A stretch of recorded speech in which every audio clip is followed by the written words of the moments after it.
In the 4 years I was with Amelia Lou, we were very compatible. So compatible that it gave her an illusion. Maybe spending a lifetime together with Joey wouldn't be so bad. So she publicly displayed our affection. The news that I was going to marry her spread everywhere. But right at this critical moment, my brother, who had married and moved abroad, suddenly got divorced and returned home. Amelia personally picked him up from the airport, took him to various events, and helped him expand his network. Everyone was waiting to see me become a laughingstock, but I felt relieved. Phew, scared me to death. Who wants to marry her?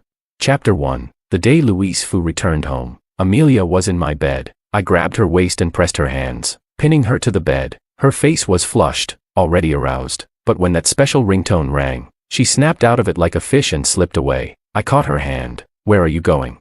She brushed my hand aside and said, Louise called me. It must be urgent. She took the call in a hurry, not even bothering to put on her shoes. I don't know what was said on the other end. Her originally furrowed brow relaxed. She said softly, you can't do this again next time. Wait for me. I'll be right there. While Amelia took a shower, I lay in bed, lost in thought. I didn't care what Louise said to Amelia. I was just thinking about that ringtone. The special ringtone Louise set on Amelia's phone before he went abroad. He told Amelia, you can't change this ringtone. When you hear it, you'll think of me. But no matter how Amelia pleaded for him to stay, Louise left alone, resolutely going abroad. That day, Amelia drank a lot, angrily threw her phone to the ground, shattering the screen, but she regretted it and cried all night, full of resentment and helplessness. Later, she got a new phone and, for some reason, wanted to find that special ringtone again. At first, she just wanted to hear it one more time, to say a final goodbye to the past, but she couldn't remember what it was. Night after night, she lay in bed listening to song after song, hoping to hear that familiar melody. It became an obsession she couldn't let go of, and just now, that special ringtone suddenly rang, waking her up, and waking me up too. So she had unconsciously found that ringtone again, hadn't she? Amelia came out quickly. She dressed while saying to me, I'm going out, don't wait for me. But I called her back, Amelia, let's end this here. Chapter 2. My relationship with Amelia had always been muddled. At first, when someone asked her, are you dating Joey? She shook her head, just friends with benefits. I didn't comment on this. After all, she wasn't wrong. But 2 years later, when she introduced me to others, she said, this is my boyfriend. I was stunned for a moment, but I didn't say much. Half a year ago, she suddenly asked if I was willing to marry her. I nodded and proposed to her in a meticulously arranged setting. That day she smiled brilliantly, and I was also caught up in that beautiful illusion, until I inadvertently overheard her conversation with her best friend. Her friend was shocked. Are you serious? She smiled ambiguously, a smile that was both helpless and seemed like a compromise with fate. She said, maybe spending a lifetime together with Joey wouldn't be so bad. I felt uneasy, more and more restless each day. I didn't know what was wrong with me, until Louise made that call. I suddenly felt relieved. Turns out I didn't want to marry Amelia. Chapter 3. What did you say? Amelia's face, originally flustered, suddenly froze for a moment, but the next second it was filled with resentment. Her gaze was heavy as she looked at me, but I didn't care at all. So I smiled at her. I said, we are done. It ends here.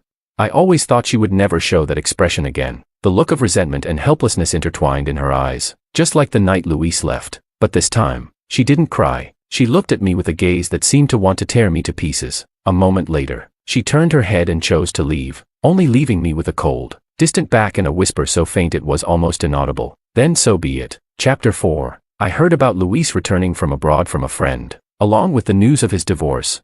It seems that the young model cheated on him, saying it was for the sake of art, so she slept with the photographer. In the end, not only did she cheat on him, but she also took his money and ran. Artists. We really don't understand them. I found it amusing. I couldn't help but remember, when he insisted on marrying that young model and resolutely went abroad with her. He said she was his muse, the purest light in the world. He said we ordinary people with our prejudiced views didn't understand love, let alone undying devotion until the end of time. But he couldn't see that what maintained their love was the large amount of living expenses sent from home every month, and that money was actually earned by me. But none of that mattered. It's been 3 days since I told Amelia we were done. I sent her a message, asking when she would come to pack up her things. She ignored me. I contacted her assistant, asking him to handle it. The assistant hemmed and hawed, constantly making excuses. So I changed the locks and decided not to bother anymore. I bought this house for Amelia because she said she liked the tranquility of the river flowing under the bridge every morning. So I stayed with her in this inconveniently located edge of the city. Now that I've moved back to a spacious apartment near the office, I realize how foolish I was before. Isn't it nice to sleep half an hour longer? Back at the office, I suddenly remembered there was a banquet tonight. Originally, I was supposed to attend with Amelia, but now I needed to find someone else last minute. So I asked my assistant to arrange someone to accompany me to the banquet tonight. The assistant looked puzzled. Aren't you going with Manager Lou? She should be going with someone else. The assistant's expression changed several times, not knowing what to imagine, and she looked indignant. Don't worry, Mr. Wong. I'll arrange the best for you. The next moment, she said awkwardly, Mr. Wong, it's a special holiday. No one's taking orders. How about we make do? I was speechless and asked, what do you mean by make do? She tentatively said, currently, only a courier girl is willing to take the order. Her profile says she loves boxing and is a fierce lady. What do you think, Mr. Wong? I asked helplessly, do I have a choice? She shook her head, looking innocent. I was speechless. What else could I do but ask? But when I saw her in person, I was stunned. How to describe it? This figure, curvaceous. This face, bright eyes and white teeth, smooth and tender skin, a pair of long legs with firm yet elegant lines, making one's heart race. This wasn't just making do. This was a hidden gem among courier girls, a bona fide goddess. If only she weren't so talkative. We're a proper company. We don't take escort jobs. Of course, it's not entirely off the table, but that's a different price. And manager Amelia Lou, she won't complain about me, right? I have a 99.9% positive rating. If I get a complaint, my bonus is gone. Of course, all this can be resolved if you insist. Shut up. I couldn't take it anymore. Gritting my teeth and spitting out the words, she looked innocent, calmly finishing her sentence, it'll cost extra. I took a deep breath, be quiet, or I'll file a complaint. Of course, if you perform well, I'll give you a 5-figure bonus afterward. She gave a satisfied okay sign. Don't worry, I'm a professional. Chapter 5. The professional lady had sharp eyes. As soon as he walked in the door, he exclaimed, what the hell? My brow twitched, and I angrily rebuked, no swearing. She pointed not far away and said to me, your fiancé is over there. Of course, just my fiancé alone wouldn't have elicited such a reaction from her. The main thing was the man standing next to my fiancé, and my fiancé was holding his arm, smiling charmingly. She looked like she was enjoying the drama, saying, you've been cheated on. I was speechless and helplessly responded, that's my brother. She became even more excited, her smile almost breaking into laughter. Wow, double kill. I wasn't sure if it was because of the professional lady Leona's playful banter, or if I was just calm, watching Amelia and Luis. I didn't feel much. Of course, I didn't plan to go up and greet them, but Luis came over on his own. Brother, long time no see. I've been back for days, and I finally get to see you. Why haven't you been answering my calls? Unbelievable. His tone was so passive-aggressive, clearly implying that I was not on good terms with him and wasn't a loving brother. He continued, Mom and Dad miss you too. When are you coming home for dinner? They'd be so happy. Amazing. He was implying that I wasn't on good terms with my parents either and never visited, making me look like an unfilial son. Seeing me remain silent, he added, I even brought you a gift. Please don't be mad at your brother anymore. Damn, this bastard hasn't changed at all, indirectly calling me petty and narrow-minded. Ever since we were kids, this bastard was like this. When he made a mistake, he would tell everyone it was his fault, and somehow, everyone ended up thinking it was my fault. As I grew older, I realized Luis was truly a manipulative person. So I said, answer your call. When did you call me, brother? Your memory must be failing. Could it be you don't remember your brother's number but remember your ex-sister-in-law's number?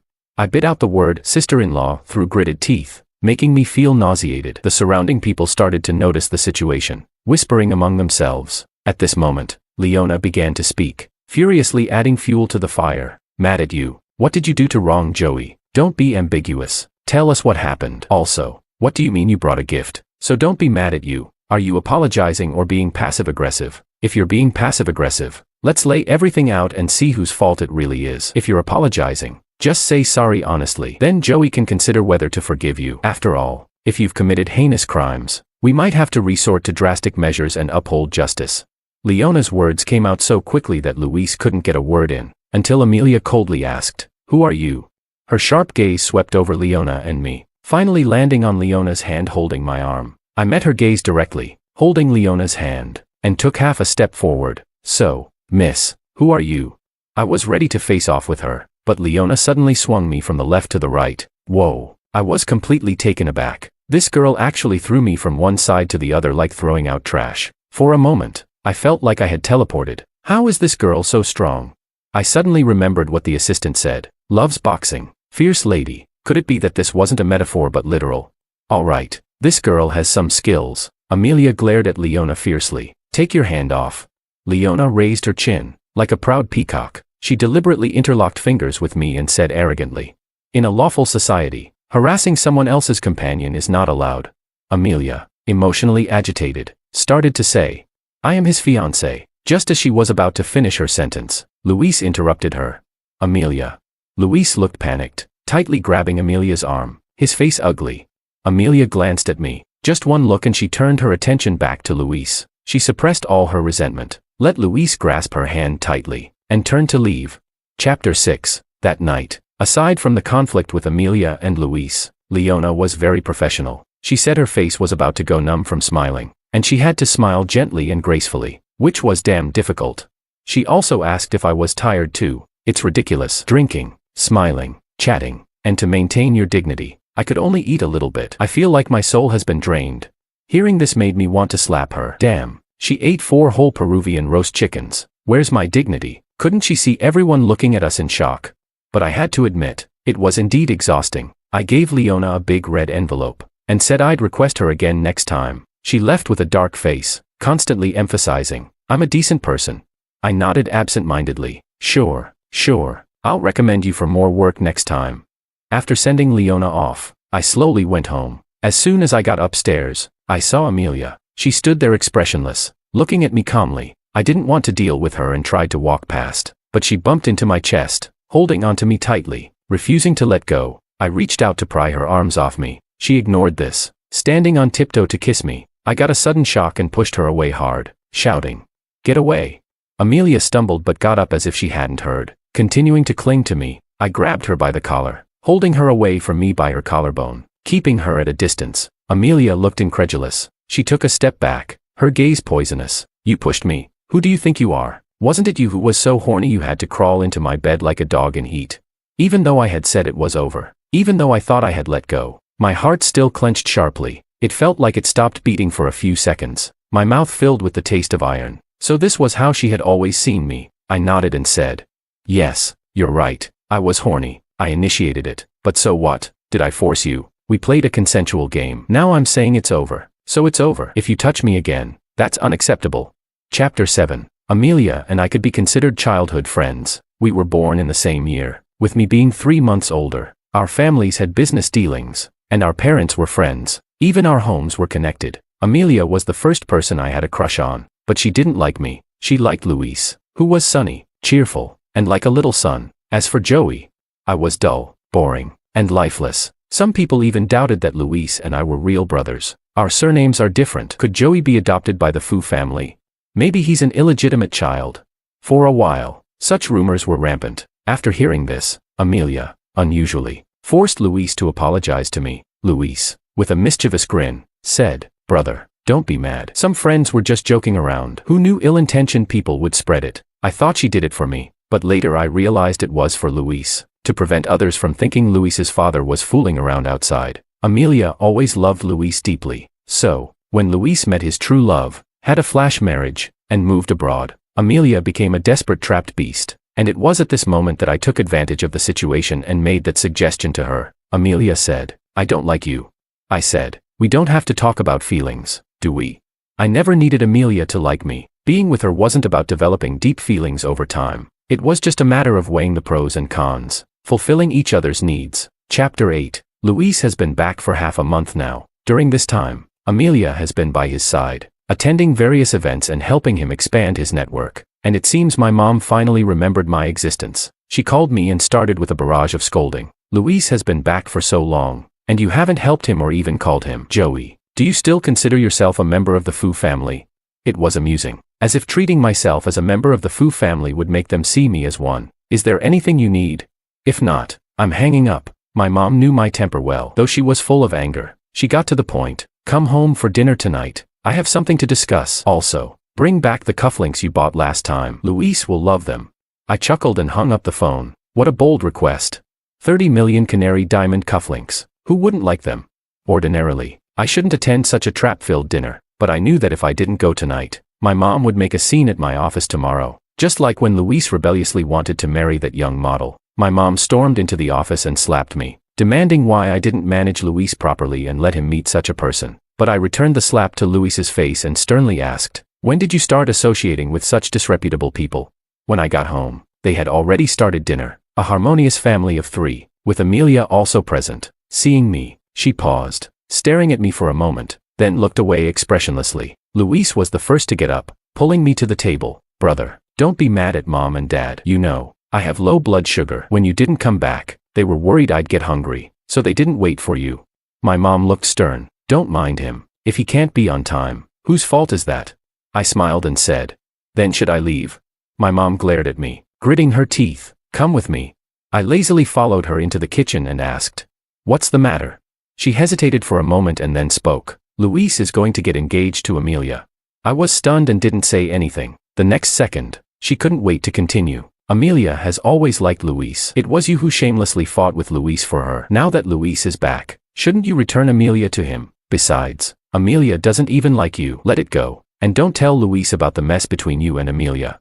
Not only others, but I myself had often doubted whether I was their biological child. So, when I was a kid, I took their hair and did a paternity test with my own. The result disappointed me. Oh well, what a pity. My distraction made her unhappy. She questioned me. "Did you hear what I said?" I opened my mouth, about to speak, when Luis opened the kitchen door. He looked curious. "Mom, what are you secretly telling brother? Don't hide it from me. I want to know too." My mom's expression changed dramatically, becoming gentle. She smiled softly. "Your brother said he brought you a gift." Saying this, she pushed me. Luis looked expectantly at me. "Brother, really? Gift?" I smirked. "Do you dare to take a gift from your brother?"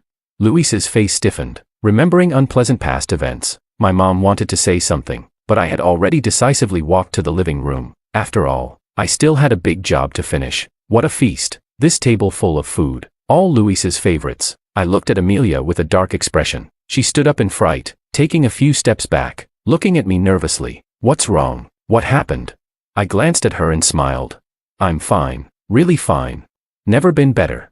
I grabbed the edge of the table and lifted it a bit. It was heavy. No wonder. It was a marble table. But since I came to this trap-filled dinner, I was prepared. So I made a call. "Leona, bring the hammer up here." Less than 10 seconds after hanging up, Leona burst in. She asked, "What do you want to do?" I tilted my chin up. "Hand it to me." "Joey. Don't you dare." I wasn't sure whose voices they were. Probably Amelia and my mom. I couldn't tell clearly. Just as I was about to swing the hammer, my dad and Luis grabbed my hand tightly. At that moment, Leona, with a look of sudden realization, said, "You should have said so earlier." The next second, she raised her fist high. Then it fell like a gust of wind. With just one punch, the marble table cracked from the point of impact. The cracks spread like spider webs across the entire table. The next second, a continuous crisp sound filled the room. Dishes and plates fell with a crash, clattering. Soup and food splashed everywhere. The whole table was easily smashed by her. The sound was too pleasant. My mom was stunned. My brother was stunned. Amelia was stunned too. Only I looked at the mess, smiling in satisfaction. No wonder she's my fierce lady, the female boxer. I definitely have to give her a bonus. Chapter 9. I met Leona at the security booth. She was wearing a uniform from a certain delivery company, pestering the security guard to let her in to deliver food. "Aren't you a courier?" She chuckled. Same thing. Short on money." "Yep." So I let her into the car. Originally, I intended to fulfill our previous verbal agreement, giving her a job as my secretary, and this time having her wait in the car holding the hammer. But I didn't expect her to have such skills. My mom tried to rush over and hit me, but Leona blocked her. "Auntie, do you want to try my slap?" My mom covered her face, retreating 2 or 3 steps. "Joey, are you crazy?" Luis supported my mom, angrily scolding. "Brother, apologize to mom right now." I looked away and said to Leona, "Let's go." With Leona by my side, no one dared to step forward, but as we were about to leave the front yard, Amelia caught up. Her gaze pierced through Leona, staring at me. "Joey, who is she?" I pulled Leona closer and said to her, "What do you think?" Her face turned ugly. I turned to leave. She spoke again. "Luis said he wants to be with me." I paused. "Oh, congratulations. You got what you wanted. Is there nothing else you want to say?" I looked at her. When you get married, I'll bring a gift. Amelia laughed. A laugh uglier than crying. Good. Very good. Watching Amelia's departing figure, Leona rubbed her palm and said, "Why do I feel like she's such a pretentious coquette?" I was silent for a while, then asked nervously, "How are you so strong?" She clenched her fist and twirled it next to her flushed cheek. If I hadn't just seen her smash the table with one punch, I would have thought she was being cute. With a proud face, she said, "Don't underestimate women. I've been at Mount Amé, and I've dabbled in Muay Thai, Judo, and Taekwondo." Looking at her lively appearance, I became curious about what kind of family raised such a kid. "Want to be my personal secretary?" Leona blinked. "Personal? How personal? Is it the proper kind of secretary?" I was speechless. She shrank her neck. Well, how much is the salary? How much do you want?" Leona held up a hand. I asked, 50,000. She was about to wave it off when I said, "That's fine." Leona's eyes widened. I looked at her puzzled. "What were you about to say?" She suddenly hugged me tightly, rubbing her face against my clothes, changing the subject. "From now on, you are my benefactor. I promise to be on call 24 hours a day." I felt like a tightly wrapped noodle and said helplessly, all right, I got it. Let go. We can discuss this calmly." Chapter 10. After this incident, I estimate that the days ahead may not be peaceful. I know what kind of people my parents and brother are. I can guess what kind of tricks they might pull, and with Amelia as a variable, I just hope they don't get too heated. At 11 o'clock at night, I had just finished a video conference, poured a cup of yellow wine, and was preparing to drink it and go to bed. A friend's call came in. He said, "What's going on? How come Luis and Amelia are together? Even kissing in public? Didn't you propose to her? Such a fuss over nothing. Didn't Luis get together with her as soon as he came back?" But back then, she said she treated Luis like a brother and told us not to gossip. There's that angle too. No wonder this questioning came so late, but it's understandable. Probably Luis hadn't given her a clear signal, and she didn't want to make things difficult for him. Now that Luis's attitude softened, she must be eager. Once I figured it out, it all became clear. "Is everyone there?" "Yes. Are you coming?" "I'm not coming." "Put me on speaker. I have something to say." Not many people knew about my proposal to Amelia, besides our parents. It was just this group of friends. Now it's time to clarify things. Otherwise, it always seems like I've been cheated on. So I said, "Amelia and I are over. From now on, she's free to marry whoever she wants, and it's none of my business." After that, I hung up directly. I didn't care if Luis heard it or not. If they wanted to hide it from Luis, that was their business. I never agreed to that. Besides, Luis doesn't really know. I don't believe it.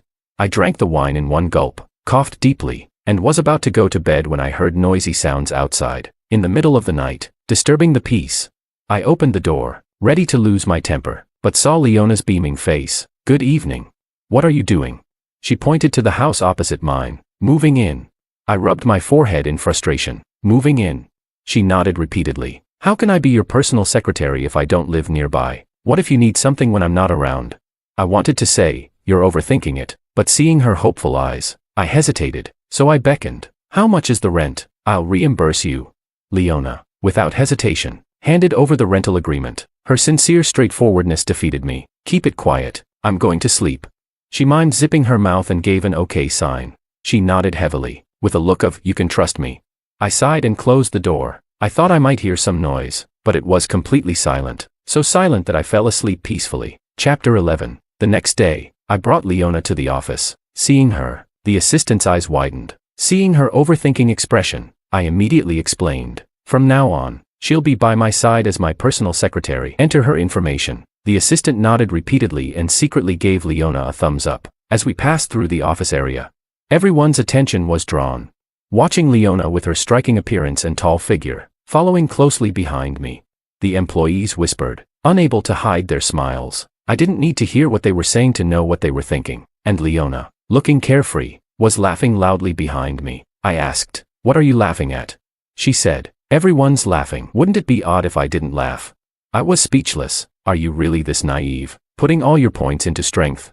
But soon, everyone saw that my secretary was definitely not the type they imagined. During the morning meeting, my mom brought Luis, trying to barge in, but Leona blocked them. Seeing Leona, they obediently followed her to my office, allowing me to finish the meeting uninterrupted. When I returned to the office, my mom was hysterical. "What are you trying to do? Do you want to drive Luis and me to our deaths? Didn't you promise me you wouldn't tell Luis about you and Amelia?"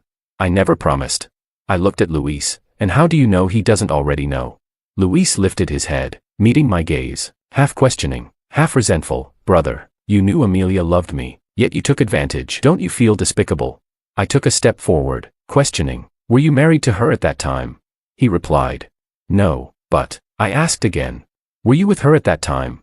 Although not, but, who was she to you then, your girlfriend or your wife? He was speechless, muttering, she was nothing. I sneered, reprimanding, good. So she was nothing, yet you dare to question me. What I did with her, how I did it, has nothing to do with you. And what are you? Weren't you off pursuing your own love? What now? After getting married, you still want a backup? Someone like you, blind and indulgent, dare to act deeply affectionate and question me. I suggest you clear the water from your brain. Every time you think, it stinks. People might think you're playing with mud in your head. Luis's face turned red, his body trembling, finally speaking after a long while. It's your fault. Amelia said you forced her. She said that. Luis lifted his chin. Yes. I laughed and said, good, let her sue. Call the police. Don't you dare not go. Take her. Go immediately. Or should I drive you there?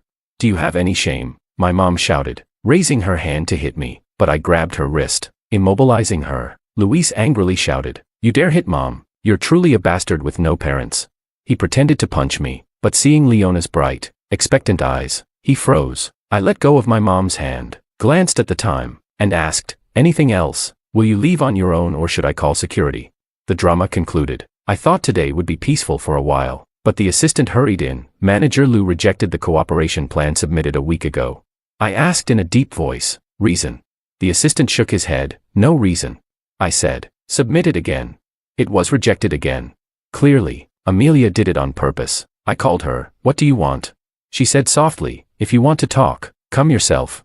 Leona drove me to Amelia's company. She slipped a panic button into my pocket. For the first time, she looked serious and said, press here, and wait 10 seconds. 10 seconds, can you fly? Anyway, it's not like I'm going into a lion's den. I believe that no matter the business dispute, there are always boundaries. In her office, Amelia spoke slowly, Uncle wants to return to the company. If you step down as president and hand over the company to him, all cooperation between Fu and Lou will continue as usual. I silently looked at Amelia and asked, is this also Luis's request? Amelia frowned unhappily. What does this have to do with Luis? Amelia, I began. This company was built step by me, and you know it's my grandfather's legacy. Yet you still want to do this. Amelia's lips pressed tightly together. Why are you always so stubborn? You know that if you take a step back, your relationship with the family can improve. Why must it come to this? Joey, I'm doing this for your own good. I promise. If you give up the company, I'll mediate and have uncle and aunt forgive you. You don't have to do this. Once we get married, you'll. I could barely hear what Amelia was saying. Just the word forgive left me stunned. Wait, what? Forgive me? Why do they need to forgive me? Do they have the right to forgive me? Amelia, do you hear yourself? Some things I don't like to think about, but that doesn't mean I've forgotten them. Chapter 12. My name is Joey. I took my grandfather's surname. Grandfather married into the Fu family. He and my grandmother were deeply in love, diligently managing the Fu Corporation, not caring what their son's surname was, but my grandmother felt guilty. After my mother gave birth to me, she suggested that I take my grandfather's surname. My parents didn't hesitate to agree. They left me with my grandparents and went abroad. Grandmother regretted it. She thought it was her idea that blocked my relationship with my parents, but it wasn't. My parents didn't love me. They didn't even want to have me. They were traveling the world when I was conceived. They planned to have an abortion, but it was too late and would harm my mother's health. Repeated morning sickness wore her down to skin and bones. The late-stage stretch marks nearly drove her to collapse. She had a difficult labor, transitioning from natural to cesarean, suffering twice in one birth. She said I was here to collect a debt. I can't love him. Seeing him annoys me, and I can't help it. When I was 3, they finished their travels and returned home. Grandmother encouraged me to get close to her, but she pushed me away. Don't touch my dress. Why are you so dirty? You're so disobedient. What kind of teaching did my in-laws give you? You look like an ungrateful wolf. Impossible to raise well. Better to have another one. And so, Luis was born with their full expectations. He was their precious one, so much so that I wasn't allowed near him. If I did, I would get slapped. What are you holding? Who let you up here? Were you going to poke Luis's eyes? Why are you so malicious? I wasn't. I just wanted to touch his face, but facing my hysterical mother, I was too scared to even defend myself. Father forced me to apologize to my mother and brother. It was my grandparents who protected me. Grandmother shook with anger. Impossible. I raised this child. I know his nature. Father tried to smooth things over. So what if it wasn't his fault? That's his mother. What's wrong with apologizing? You've spoiled him too much. How is he spoiled? In what way is he spoiled? I raised him well. Why do you talk like he's bad? Father wanted to say more, but grandfather stepped in. Joe did nothing wrong and will apologize to no one. If you keep this up, you can leave this house with your kids. Grandmother told me, it's okay. Even if my parents didn't love me, she and grandfather always would. Grandfather told me, to truly let go, you must first hold on. If you don't hold on, how can you let go? Don't fear the pain. Quick and sharp pain is easier than slow, grinding pain. I once was cherished, but after grandmother passed away, they tricked me into going abroad. They confined grandfather, forcing him to change his will. I am your biological son. I'm not dead yet. Why leave the company to Joey? You're so biased. Even if it goes to Joey, shouldn't Luis get a share too? In that darkest moment, I cried out to heaven and earth with no response. I struggled and pleaded, just to return to grandfather's side one day. On that drizzly day, rainwater soaked my shoes and dripped on me from the eaves. I was cold, wet, and starving. My head pounded, and I felt dizzy, thinking I might not survive. But then I saw Amelia, rain misting her eyelashes, forming sparkling drops. Her gaze was clear, with an indescribable sorrow. She slowly approached, holding a small purple umbrella over my head. At that moment, the sound of the rain seemed distant, leaving only the two of us in the world. I came to find you, Joey. It was Amelia who found me and brought me back. She took me to grandfather's sickbed. Grandfather held my hand and asked, do you want the company?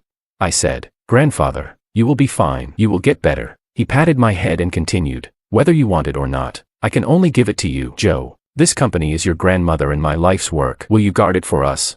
After grandmother passed, grandfather didn't last long. 2 funerals nearly killed me, but they still wouldn't let me go. My mother forced me to sign a share transfer contract, threatening to send me to a mental hospital for electroshock therapy if I refused. I resisted, so they tortured me, locking me in the basement, giving me 1 meal and 1 glass of water every 3 days. Again, it was Amelia who secretly brought me food through the basement window every few days. When my parents tried to have me committed, claiming I was mentally ill, she begged her parents to help me. During that time, she stayed with me. She repeatedly told me, you're not sick. Don't let others think you are.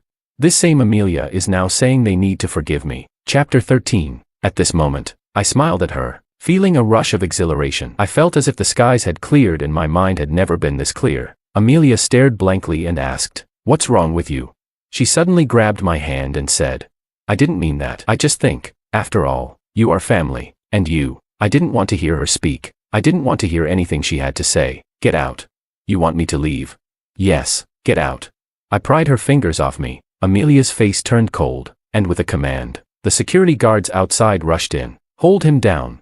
That was Amelia's order. At that moment, I realized they had no boundaries. I fought back, left and right, like a madman. Those past traumas, the drugs injected into my body, the countless electroshocks, the locked iron doors, the restraints binding my hands and feet, they all surged into my mind. I grabbed a medium-sized potted plant by the coffee table, swung it in a wide arc, creating a safe distance. I then stepped onto the sofa, crossing over. I intended to rush past the desk and take Amelia as a hostage, but she moved to the other end. Just then, they closed in again, forcing me onto the table. I swung back at the ones trying to climb up, hitting one who, in pain, retreated. Taking advantage, I flipped over to the other side, pressing myself tightly against the wall to avoid being surrounded. For a moment, I had a chance to catch my breath. I kept swinging the potted plant to fend off anyone approaching. With my left hand, I reached into my pocket to find the panic button. Amelia shouted, there's only one of him and 7 or 8 of you, and you can't hold him down. Do you want to be fired?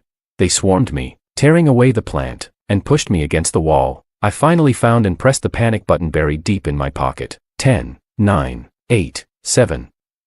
Leona said it would only take 10 seconds. 6, 5.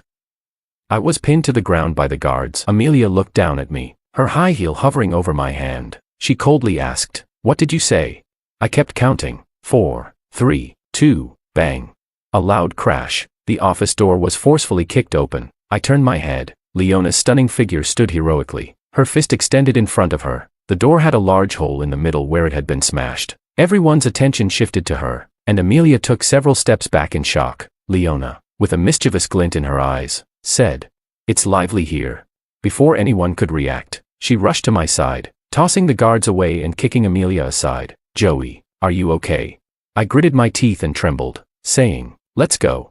I knew I had lost my composure. Leona practically dragged me out. Behind us, Amelia shouted, "Joey, how dare you leave?" Chapter 14. Leona took me to her home without asking. It was simply decorated, with no ornaments, giving it a stark, lifeless feel. Leona walked around a few times before finally bringing out a can of beer. She scratched her head awkwardly and said, "I wanted to find you something else, but this is all I have. Maybe you should go back." Before she could finish, I took the beer from her hand. "This will do." I didn't want to go home, even though my home was right across the street. At this moment, I didn't want to be alone. Leona, usually so talkative, was uncharacteristically silent. She sat with me, drinking can after can of beer, until I was slightly tipsy. I started to speak. I talked about my grandfather's last words to me, about the decline of the Food Corporation. The company my parents had coveted for so long was already a fading flower. When I took over, my father had ruined it beyond recognition. I was holding it together by sheer force of will. It was exhausting. I didn't dare relax. I was afraid of disappointing my grandparents. I was afraid they'd be angry, blame me. But actually, have you ever thought about it? Leona suddenly said. Your grandfather wasn't trying to save the company. He was trying to protect you. I didn't quite understand, Leona said. You had just started college, and your parents were awful to you. Without that company as a shield, how would you have grown up? Would you have been bullied? Would they have hurt you? It's true that with the crown comes the burden, but because of the crown, people didn't dare mess with you. Your grandfather probably didn't care about the company. He just wanted to make sure you grew up safely. I was stunned. The image of my grandfather, distressed and reluctant on his deathbed, came to mind. It was as if he was saying to me, "Joe, Grandpa can't protect you anymore. What will you do?" My voice trembled. I murmured, "No one's ever told me that." I'd never thought of it that way. Everyone saw me as a beneficiary, and I saw myself as carrying a heavy burden. That feeling of being physically and mentally exhausted had always pressed down on me, not letting me breathe. But now, someone told me they were still protecting me. Even though they were gone, they were still protecting me in their own way. I sat quietly on the living room carpet all night. Leona didn't comfort me or offer advice. She just sat across from me, never leaving, until the sky began to lighten, and I asked her softly, "How did you get there in 10 seconds? She said, "I was following you the whole time. I told you I'm a personal secretary. How could I let you go up there alone?" Chapter 15. Amelia kept her word. She began to attack the Food Corporation's business on all fronts, not caring if it meant harming herself in the process. The board of directors kept pressuring me repeatedly. My parents, on the other hand, suddenly went quiet. They were waiting to reap the benefits. Luis came to see me, pretending to be kind. "Brother, don't blame Amelia. She's doing it for me. Father is old, and our parents have been suppressed for too long. I just want them to have a secure old age." I was too busy at the time. I didn't even want to give him a glance. I just told Leona, "Throw him out." Luis stormed off in a huff. "Joey, one day you'll beg me." Beg him? Is that possible?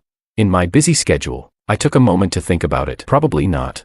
Amelia gradually undermined my authority. I didn't resist. Everyone thought I was a goner, unable to bounce back, but they didn't know I had been busy making money. All the deals Amelia blocked were snatched up by a company called Domboy Investment. The reason I hadn't left yet was to wait for those key staff members who had resigned and wanted to leave with me. I sighed and told Leona, "I really envy those rich second-generation heirs who just need to live off their family wealth. As a third-generation heir, I feel so helpless." Leona's face was odd. "Why?" I pouted. "Haven't you heard? Wealth doesn't last 3 generations. What are you going to do?" I shrugged. "Since I can't live off the family wealth, I'll have to become a lonely and cold tycoon myself." Leona rolled her eyes. "Poor you." I suddenly stepped forward. She shrank back. "What are you doing?" I pulled her collar aside and saw the dark red hickey. I couldn't help but ask, "How many days has it been? Why hasn't it faded?" Leona turned green. She slapped my hand away, looking fierce. "Do you have any shame? Broad daylight. What are you trying to do?" I said innocently, "I'm just concerned about you. What else could I do?" Leona's earlobes turned crimson. "Don't pretend to be kind." "How am I pretending? If you were really kind, why didn't you stop when I said no?" I stammered. "Isn't it true that when a girl says no, she means yes?" Leona glared. "My no means no." "Got it. I'll be careful next time."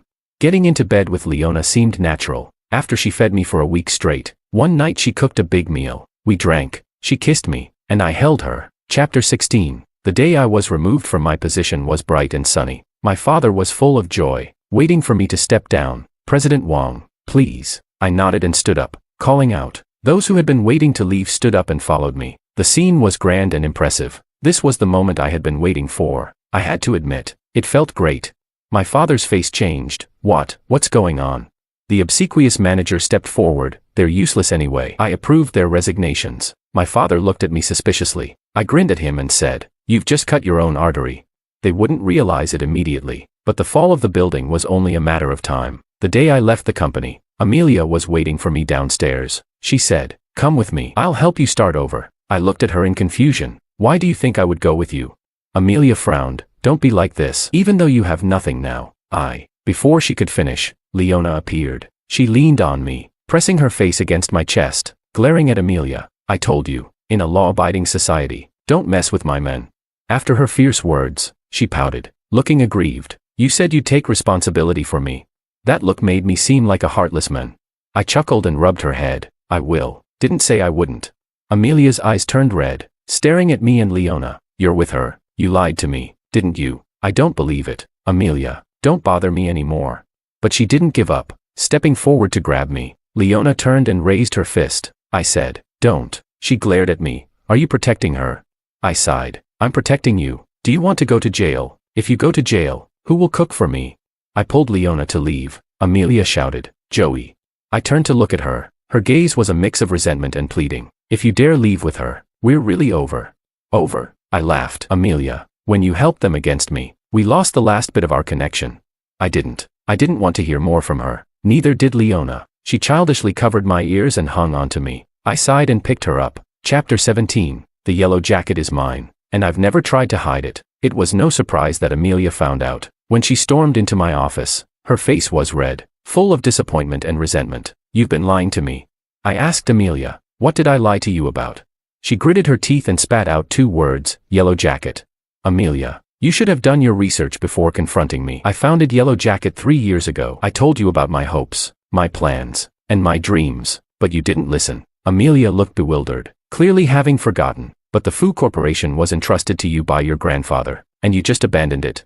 I laughed. "Get it straight. Did I abandon it, or did you all force me out?" "I didn't really want to force you out. You just wanted to make me bow down, didn't you?"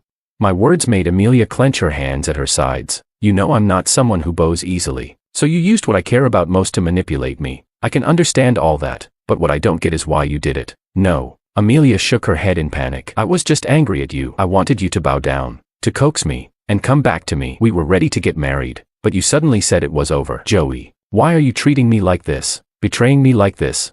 Her words were so absurd, they left me speechless. Before I could respond, Luis stormed in. He rushed at me, but Amelia stepped in front of him. "What are you doing?" His eyes blazed with anger as he questioned me. "Did you force Amelia to come here? How can a brother like you fight with your own brother over a woman? Do you think she brought you back from abroad because—" "Stop talking." Amelia looked at him in horror, trying to cover his mouth. "If you say one more word, we're done." Luis, filled with rage, said, "Amelia, what's wrong with you? You're willing to break up with me for him." This farce made me laugh. My laughter infuriated Luis. He shouted, "Do you think you've won? Are you feeling proud?" I nodded seriously. "Seeing you upset makes me happy." Luis's face turned red with anger. "Ha, you're proud? Do you really think she likes you? Don't you know that what you thought was your salvation was actually all for me?" "Stop talking. Shut up." Slap.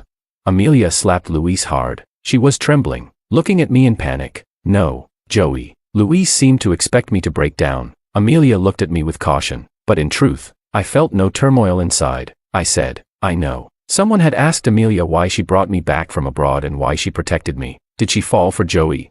She said no. How could I care about his life or death? If he just died like that, it would lead to an investigation involving Luis's parents, causing a lot of trouble for Luis. I had recorded those words and kept them on my phone, listening to them over and over. Now, I played it for Amelia. Her face turned white as a sheet. "Why? If you knew, why did you stay with me?" I leaned back in my chair, thinking about how to phrase it. Maybe I was too young then. Losing 2 close family members and being betrayed by the rest. I felt like I couldn't go on. But to live, I needed something to hold on to. No matter why you were good to me, you were still good to me. So I fell for you. But Amelia, loving you is a doomed, losing deal. What should I do about it? My grandfather always told me to pick things up and put them down. What does that mean? It means you have to pick them up before you can put them down. So I thought, how can I let you go? The first step is to have you. Amelia took 2 uncontrolled steps back. Are you telling me that every day we were together, it was all just to leave me? I looked at her silently. She shook her head. I don't believe it. You love me. You do love me. Love you. My foot. The office door banged open. Leona's bag flew in ahead of her, hitting Amelia. Amelia groaned. Taking 2 steps back, I quickly moved forward, catching Leona as she leaped into my arms. She was shouting, her arms flailing. "I've been out for 3 hours and you come to mess things up. So annoying." Amelia clutched her aching stomach, her face growing paler. "You're getting back at me, aren't you? You're not really together. You're just getting back at me, aren't you?" "Fine. I lose. Joey, I give up. Just come back. I'll agree to anything." "You really asking for it?" Leona raged, struggling like a wild boar. I turned back in irritation amid the chaos. "You're overthinking it. No revenge. I just don't like you anymore." I didn't see Amelia's reaction, but Leona laughed. "Don't like her anymore. Did you hear that? He's mine." Her tone was as triumphant as could be. Amelia was eventually escorted out by security, along with the terrified, slumped Luis. None of that was my concern. My main task was to calm someone down. She was about to explode. Chapter 18. Leona crossed her arms, pacing back and forth in anger. How did she get up here? Is the downstairs security system just for show? And those security guards, are they useless? No way. You need to fire them all and replace them. I refuse to believe she can't be stopped. Her pacing made my eyes hurt. "Can you sit down for a moment?" She glared at me. I'm annoyed. I sighed. "Let me hold you for a bit. I'm tired." She paused. After a second of hesitation, she obediently walked over to me. I wrapped my arms around her waist, pulling her into my lap. Finally, some peace. I asked her, "Where did you go?" She said, "I had some business back at the company." Leona held multiple roles. Besides being my personal secretary, she also had a position at a design studio. I found out later that this seemingly tough delivery girl had studied design. On a whim, I asked, "Do you want me to invest in you and set up a studio for you?" Actually, I need to tell you something." Hearing the reluctance in her voice, I looked up suspiciously. "What is it? Did you cheat on me?" "Impossible." She almost jumped up. "Then what is it?" She picked up the finance magazine on my desk and pointed to an interview on the cover. "You know this person, right?" "Yeah, he's my dad. And that design studio, it's mine. I'm the rich second-generation heir you talk about who should be living off their family's wealth but insists on starting a business. Life is indeed full of surprises." Leona explained that her father always saw her as a problem child. He wanted her to go to business school. She chose to study design. He wanted her to study abroad. She chose to stay home and learn martial arts. He wanted her to return and take over the family business. She chose to start her own company. I'm not trying to defy my dad. I have my own ideas. I was practically born in Rome. And for me, studying or starting a business is just training. But for many others, it's a matter of survival. I had a classmate who was excellent and had great ambitions. After graduation, she got married and had kids. When I saw her again, she was working as a cashier at a convenience store. Those hands could draw the most beautiful clothes. But now they're doing repetitive, meaningless work. I've met too many girls like that. Because of their gender, their age, or past choices, they don't get opportunities. I just want to give them another chance. I looked at her silently. "Then why did you work as a delivery girl?" Leona's mouth turned downwards. "I ran out of money. I couldn't pay salaries." "So you took on side jobs to support your company?" "Yes." Sigh. Looking at the helpless kitten before me, I patted her head. "How is your company doing now?" She looked even more broken. "Not good." "Gather your company's financial statements and operational reports for me." "What are you going to do?" "I'll evaluate them. If it's worth investing in, I'll invest in it under the name of Yellow Jacket. And if it's not worth it, then I'll invest in it under my name." Leona hugged me tightly. "What if it fails?" I kissed her. "If it fails, it fails. I can afford it. But I will have to work even harder." Chapter 19. Yellow Jacket continued to grow as planned. Meanwhile, news about Fu Corporation kept reaching my ears. They say a new broom sweeps clean. The first thing my father did was set up a studio for his beloved son, reportedly poaching several top-notch agents at a high price. He invested heavily in promotion and hype, waiting for a big hit. He also used his connections to land a major government project. Just as he was enjoying his success, my mother hosted an extravagant banquet, as if to show off their newfound status. Of course, I wasn't invited. Amelia wasn't present either. I heard she and Luis had fallen out after the incident. One day, she called me drunk. Leona, tapping on her phone, asked me, "Can I block her?" I thought, "You're already doing it, and still asking me." But I nodded. Yes. Amelia must have tried to find me. I heard rumors, but I never saw her. I have to admit, when it comes to tight security, Leona is a pro. For her good performance, she asked for a reward. She wanted me to meet her parents. I was quite nervous, but her mother was kind. Her father, however, seemed hesitant. We exchanged contact information. On the way back, her father messaged me, "Are you interested in joining my company?" Leona was exasperated. "He's given up on me and wants to poach you, to manage the company." Leona mused aloud in the car. "He keeps pushing me to take over the family business. When will it end?" I thought for a moment and said, "How about we have a child and transfer this huge responsibility to him? Wouldn't that solve the problem once and for all?"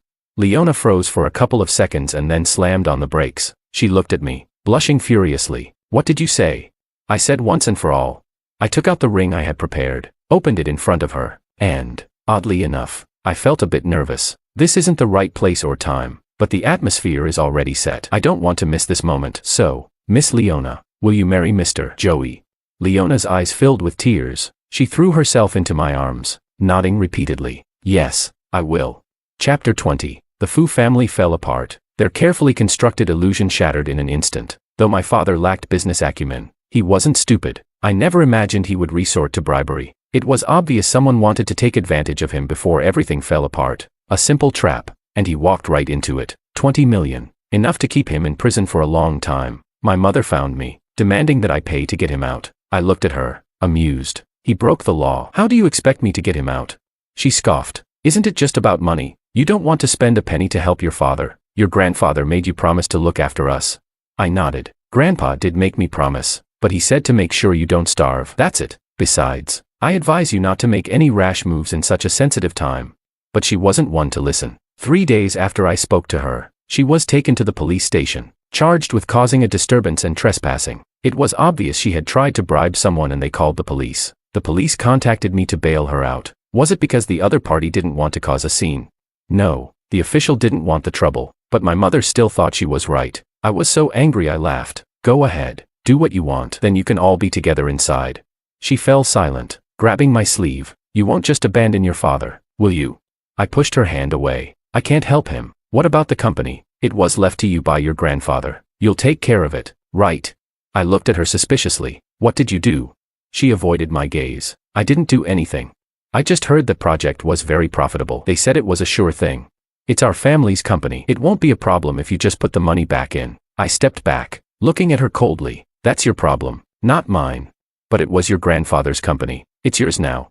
I told her. "You have another son." She fell silent at that. I went to Luis out of spite. I didn't expect to give her a new idea. That night, Amelia called me again with a different number. I was about to hang up and block her when she spoke urgently. Luis came to me. My hesitation seemed to give her hope. She spoke quickly. "They came to me, asking for money to pay off the debt." I refused. "Joe." I turned him down. I didn't help him. After a long silence, I spoke. "You should have helped him. If you did, I would at least think you sincerely loved someone. But now, you love no one." "I love you, Joey. I love you. I really do. Come back, please." I was wrong. I'll never talk to him again. Never see him again. Just come back, okay? Amelia. I'm here. Don't contact me again. Joe. Don't call me that. It's disgusting. Joe was the name my grandparents gave me, meaning broad-minded, able to carve out a place even in a harsh world. Grandpa said, "That's how our family should be." The name represented the expectations of those who loved me. So, I only wanted to be called that by those I loved and who loved me. Like Leona. "Can I call you that?" Leona asked shyly, holding onto my back. I moved heavily, almost breaking her, and asked, "Do you love me?"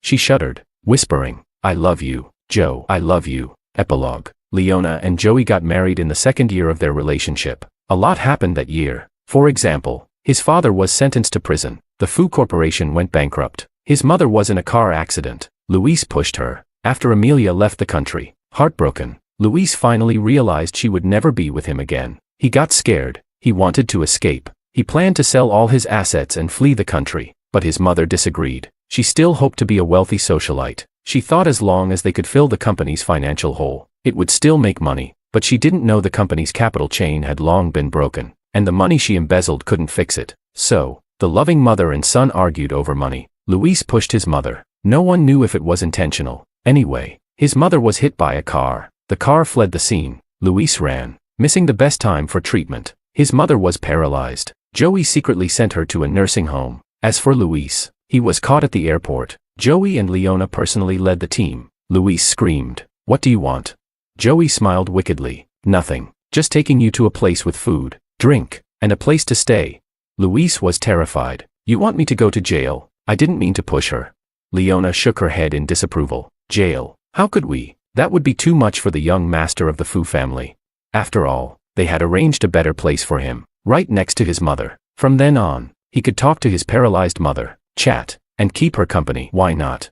Of course, Luis didn't give in easily, so Joey told him, if you dare to leave the nursing home, I'll send your location to your ex-wife. I heard she's been looking for you. You choose, your ex-wife or your mother.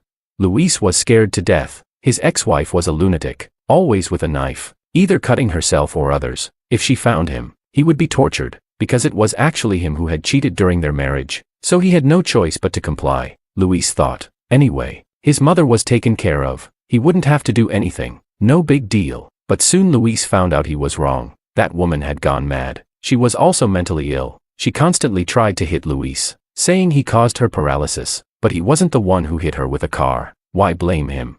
She also said, if I hadn't given birth to you, it would have been better. If only Joey were my only son. Luis laughed. Do you think Joey would acknowledge you? Dream on. He holds grudges. When you pushed him down the stairs, breaking his leg, burned him with a cigarette, and made him kneel, he remembered it all.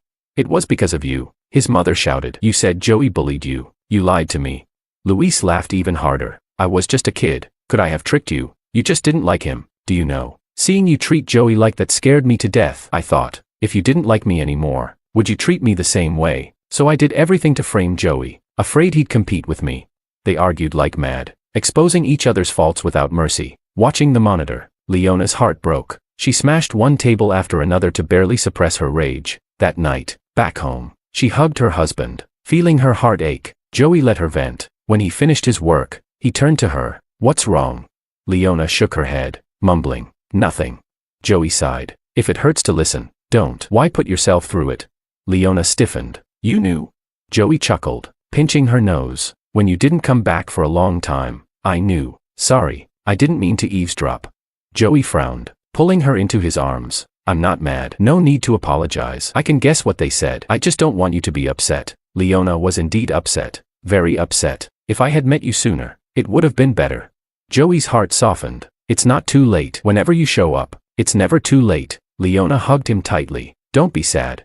Joey couldn't help but laugh. Actually, it's okay. The harm she caused me was just a few instances. When I was younger and still craved parental love, I would approach them. After getting hurt a few times and letting go, I avoided them. And I had my grandparents, who avenged me. Joey always felt he wasn't particularly unlucky. Though his parents didn't love him, he had his grandparents. Now he had Leona. He had suffered and endured, but he had also been loved, and he was still loved now. What more could he want?